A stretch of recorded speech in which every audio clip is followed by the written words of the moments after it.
Hi. இன்னைக்கு பார்க்க போகிற டாபிக் வந்து பைத்தான் எப்படி இன்ஸ்டால் பண்ணலாம். பைத்தானில் நிறைய ஐடிஸ் இருக்குது. ஐடிஸ்னால் இன்டெகிரேட்டட் டெவலப்மெண்ட் என்விரான்மெண்ட். இந்த என்விரான்மெண்ட்டில் நிறைய ப்ரொவைடர்ஸ் இருக்காங்க. அதில் நம்ம யூஸ் பண்ண போகிறது அனக்கோண்டா. ஏன் அனக்கோண்டா யூஸ் பண்ணோம்? அந்த அனக்கோண்டாவில் ஜூபிட்டர்னு ஒரு ஐடி இருக்குது. அதை தான் நம்ம யூஸ் பண்ண போகிறோம். டேட்டா சயின்ஸ் ஏஐக்கு மோஸ்ட் ஃபேமஸாக யூஸ் பண்ணக்கூடிய ஐடி இந்த ஐடி தான். அதனால் நம்ம அனக்கோண்டா என்ற ஒரு இதை இன்ஸ்டால் பண்ணணும்.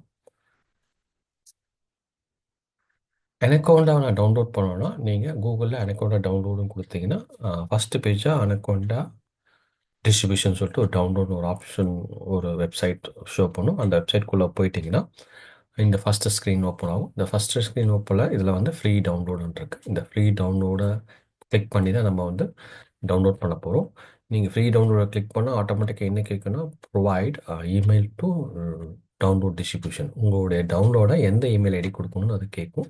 அந்த இமெயில் ஐடி கொடுத்துட்டு நீங்கள் அந்த லைசன்ஸை அக்ரி பண்ணிட்டு சப்மிட் பண்ணிட்டீங்கன்னா உங்கள் டவுன்லோட் ஸ்டார்ட் ஆயிரும். டவுன்லோட் ஸ்டார்ட் ஆனதுக்கப்புறம் அது உங்களுடைய ஜிமெயில் ஆர் நீங்கள் கொடுக்குற ஐடியில் தான் இருக்கும். உங்கள் சிஸ்டத்தில் டவுன்லோட் ஆகாது.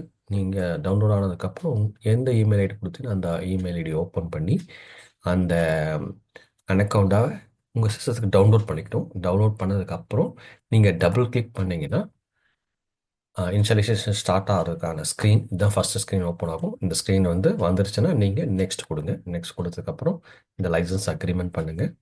அக்ரீன் கொடுத்ததுக்கப்புறம் நெக்ஸ்ட்டுன்னு கேட்கும். நெக்ஸ்ட் வந்து installation just me or all யூஸர்னு கேட்கும். நீங்கள் ஜஸ்ட் மீன் கொடுத்து நெக்ஸ்ட்டுன்னு கொடுத்ததுக்கப்புறம் எங்கே பாத்துன்னு கேட்கும். அந்த பாத்தை வந்து நம்ம எதுவும் க்ரியேட் பண்ண தேவை. ஆட்டோமேட்டிக்காக சி டிரைவில் ஆட்டோமேட்டிக்காக அந்த அனக்கௌண்டான்ற பாத்தை க்ரியேட் பண்ணும். ஆல்ரெடி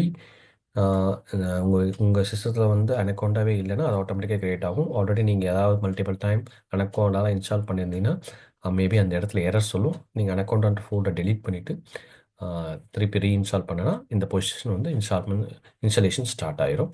இதை நீங்கள் நெக்ஸ்ட்டுன்னு கொடுத்ததுக்கப்புறம் ஃபைனலாக உங்களுக்கு வந்து இன்ஸ்டாலேஷன் ஆனதுக்கப்புறம் அனக்கௌண்டா நேவிகேட்டர்னு சொல்லிட்டு ஆட்டோமேட்டிக்காக ஓப்பன் ஆகும், பாப்பப் ஆகும். அந்த அனக்கௌண்டா இதுதான் இந்த ஸ்க்ரீன், அந்த அனக்கௌண்டா நேவிகேட்டர். இந்த அனக்கௌண்டா நேவிகேட்டரில் நிறைய ஐடி இருக்குது. இந்த ஐடியில் வந்து நம்ம யூஸ் பண்ண போகிற ஐடி வந்து ஜூபிட்டர். அந்த ஒவ்வொரு ஐடி கீழே லான்ச்னு இருக்கும். அந்த ஐடி வந்து எந்த ஐடி வேணுமோ அந்த ஐடி கீழே இருக்கிற லான்ச்சை நீங்கள் ப்ரெஸ் பண்ணிட்டீங்கன்னா அந்த ஐடி ஓப்பன் ஆயிரும். அந்த ஐடி நம்ம இப்போது வந்து ஜூபிட்டர் ஐடி யூஸ் பண்ண போகிறோம். அந்த ஜூபிட்டர் ஐடி கீழே இருக்க அந்த லான்ச்சை நான் ப்ரெஸ் பண்ணதுக்கப்புறம் எனக்கு வந்து இந்த ஜூபிட்டர் ஐடி ஓப்பன் ஆயிரும். இந்த ஜூபிட்டர் ஓப்பன் ஆனதுக்கப்புறம் இங்கே வந்து நான் என்னுடைய பைத்தன் ஸ்கிரிப்ட்ஸ்லாம் என்னால் எக்ஸிக்யூட் பண்ண முடியும். அதில் நியூ அப்லோடுன்னு இருக்குது. நியூவில் வந்து க்ரியேட் பண்ண புதுசாக இருக்கிற ஒரு பேஜ் ஓப்பன் ஆகும். அப்லோடுன்னு ஆல்ரெடி இருக்கிற உங்களுடைய பைத்தான் ஸ்கிரிப்ட்ஸ்லாம் வந்து இருக்கிற ஒரு ஃபைலை இங்கே ஓப்பன் பண்ணிக்கலாம். இது மாதிரி தான் நம்ம பைத்தான் ஐடி ஜூபிட்டரை இன்ஸ்டால் பண்ணலாம். இன்னைக்கு பைத்தான் இன்ஸ்டலேஷன் ஆஃப் ஐடி வந்து முடிஞ்சது. தேங்க்யூ.